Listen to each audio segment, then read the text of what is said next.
ЖФК Кочани е есенски шампион во женската фудбалска лига. Титулата ја завери со победа на Дас Юнайтед од Струга со високи 8:0.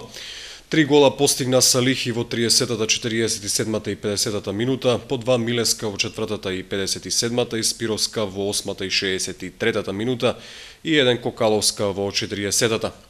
Резултати од последното есенско коло. Победа Куманово, победа Прилеп 0:7, Речица Единство 0:3 и Тиверија и Статов Билјанини Извори 15:0.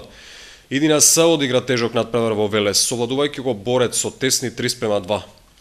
Челниците на Кочани организираа свеченост на која ги почестија своите фудбалерки за добрата игра и резултатите во првата полусезона, со цвет за секоја фудбалерка и славеничка торта.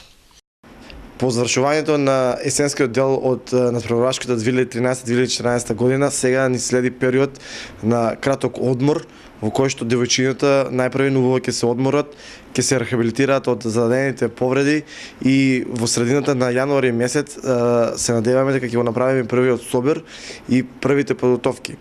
Значи во зимскиот периоден рок се планира да женскиот фудбалски клуб Кочани да биде појачен и заседен уште со 3 до 4 нови фудбалски имиња кои што се квалитетни, со што екипата на ЖФК Кочани би добила во квалитет.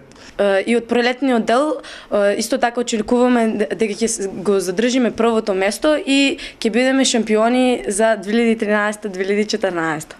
ЖФК Кочани имаше импресивен нот. Освен поразот во Оризари, сите надпревари ги добиваше со надмокности победи изразени со голема гол разлика. 88 постигнати и само 6 примени погодоци.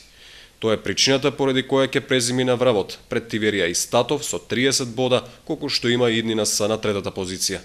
Ланскиот шампион Билјанини Извори доживеа фијаско и е последен без бодови, со ниту еден постигнат и дури 91 примени гола.